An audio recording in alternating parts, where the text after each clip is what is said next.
Most of the battle mechanics will be driven by the mouse's motion while holding down either left or right click. While no click is being held, the mouse will control a cursor on the game screen. To execute an attack with the hammer, players will position their cursor and hold the mouse button. The character will then hold the hammer at the line of angle created between the player and the cursor. While the cursor is held, the player can then move the mouse in the circular motion to create swings. The speed and acceleration of the swing will depend on the weight of the hammer and the strength of the character. These steps can be executed in quick succession to allow for running attacks, quick swings, and fleeting attacks.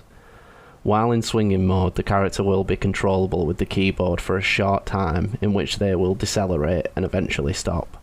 This prevents the players from relying on running around frantically, spamming attacks. They will be denied mobility while in swinging mode, which is needed to dodge oncoming attacks that enemies might execute. To execute a fireball, players will hold down click. This will begin charging a fireball. The fireball will charge until the character's mana pool is empty, or the player moves the mouse. Once the fireball is charged to a desired size, the fireball can be controlled in all directions using the mouse. The fireball will remain within close casting range until the mouse button is released. Once released, the fireball will be launched in the direction the player landed up in, and in the speed they released it. The bigger the fireball, the longer it will take to catch up to the player's motion on the mouse movement. This allows magic users to execute quick, charging and more manoeuvrable weak attacks for situations that need fast acting, and slower, more powerful and damage effective attacks when they have more time and need to defeat strong enemies. To execute a bow attack, players must first hold down the mouse button. Then from the held position, the mouse would then be driven back by the player to create tension on the bow, relative to the centre of the character. The player could also aim while pulling back, by circling the mouse to rotate the direction of the bow.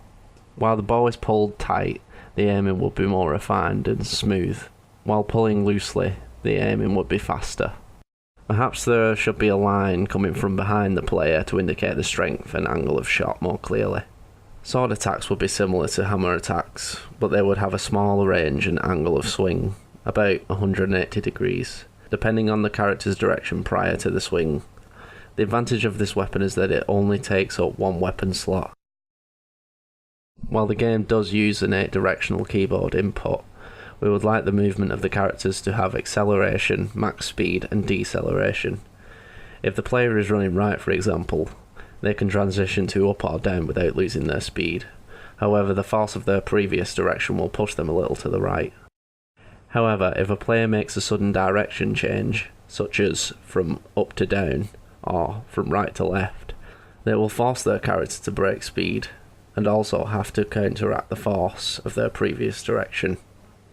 In short, it should feel like they are on a slightly slippery or icy floor. We feel that this will be a much more interesting movement type than a rigid 8-directional movement style. Also, the flowing movement will give the players another force and skill to use. When a running attack has been executed successfully, the speed of the player will be calculated on top of the melee weapon rotation speed. This calculation will determine the strength of the knockback and damage dealt by the attack.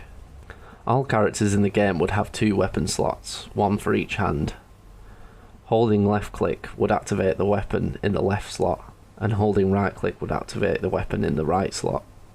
The hammer, being a highly destructive and effective weapon, would fill 2 weapon slots, while the sword, spellbooks, bow and shield would only take 1 slot each.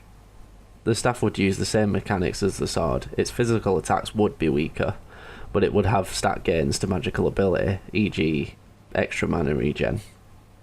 Fire, earth and ice spells could all use the same throwing mechanic. Lightning may vary slightly, but we could probably get away with doing the same mechanic for that also. We want the magic user to have as much spell variation as possible, while recycling the spell mechanic.